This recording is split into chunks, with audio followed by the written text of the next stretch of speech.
ये भाई ओसवाल का सेट लग रहा है न्याणा गांव में। यहाँ पे एक मोटर और चालू करी है।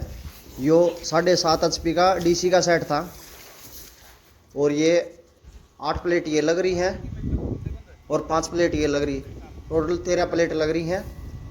और इसके ऊपर 5 HP की मोनोब्लॉक चालू करी है। ये आपने पास में चल के दिखावा।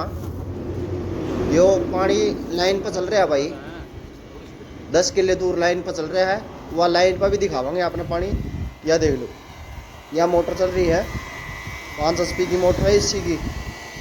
और यो लाइन पर पानी है, न्याणा गांव में है भाई यो सेट। ये लाइन पर भी दिखावांगे आपने पानी। फिलहाल 10 किले दूर लाइन है, चल के दिखावांगे। ये देख लो भाई, यो पानी है, बढ़िया पानी निकाल रही है। प्रेशर है, 6 इंची लाइन है यहाँ।